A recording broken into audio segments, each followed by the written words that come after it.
The Science Museum's fascinating galleries are always evolving, but at their core is a celebration of the innovations and inventions that have shaped our world, with a nod to the scientific thinking that'll help define the future.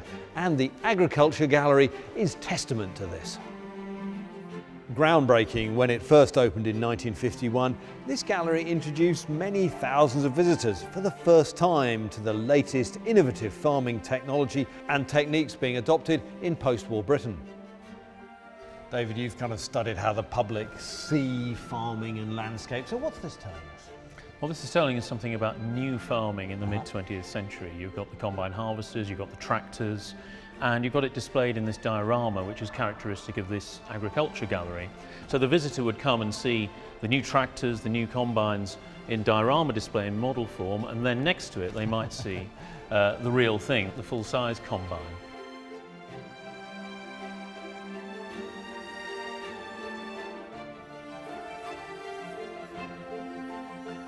You mentioned them earlier, but the dioramas really are the kind of beating heart of the display here, aren't they? Well, they are, and it was the first time the Science Museum had used them on this scale, but the Agriculture Gallery really brought this to prominence. But they also were able to vividly present, the ways in which farming in a new way was operating. Vivid is right, because there's real vitality and movement and action in these scenes, isn't it? Absolutely. It brings out the colours of the machinery. The lighting also shows all the modelled soil and the modelled crops here. It's also notable that the displays are quite low, so not only adults but children could also look at displays like this. And it's the time when agricultural toys are really becoming incredibly popular. So there's a bit of a toy landscape about this as well.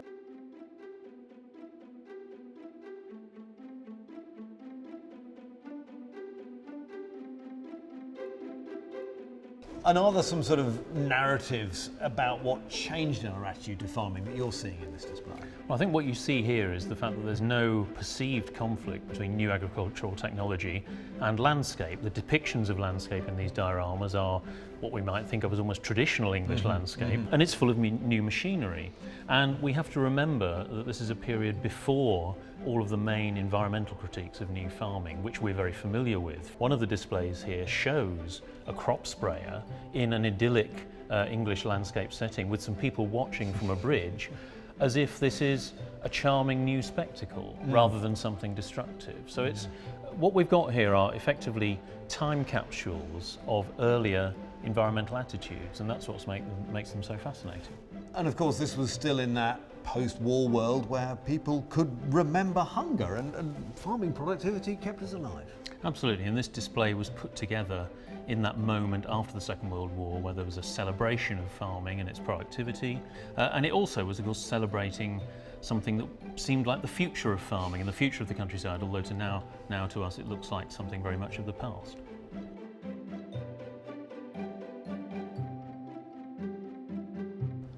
But the display wasn't just about modernity in the 50s and 60s, it did also look back.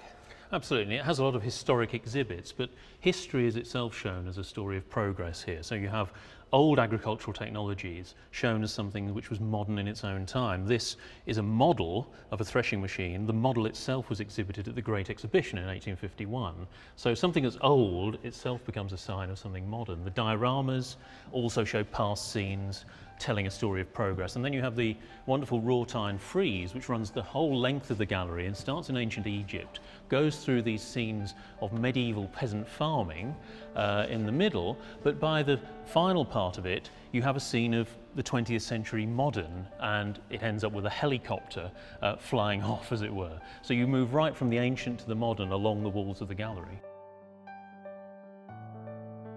So John Liffen, you were part of the curatorial team in the 60s and onwards. I mean, maintaining all this was part of your job. Was it, fun or a struggle? Yeah, it was fun.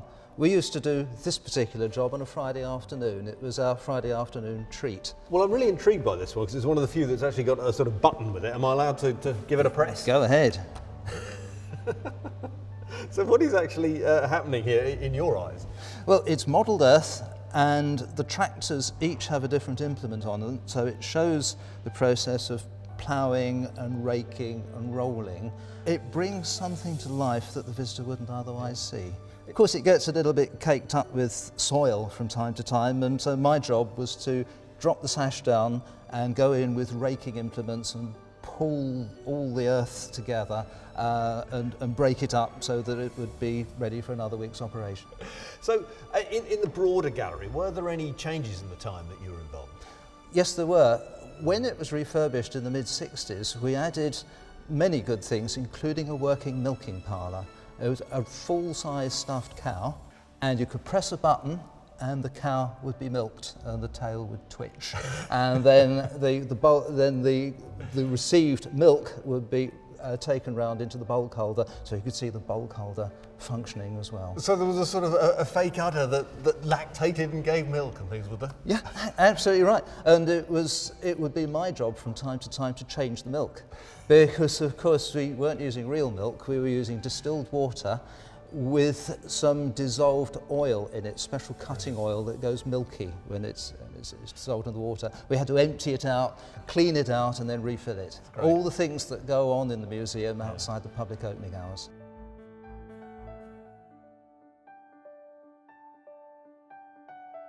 Now, over 60 years since the original gallery opened, the Science Museum team are preparing to close the door on this beautiful but historic display and make way for a new agriculture gallery.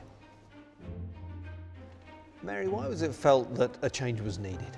Well, when the gallery opened in 1951, horses were still commonplace on farms and tractors and combine harvesters were the newest technology available.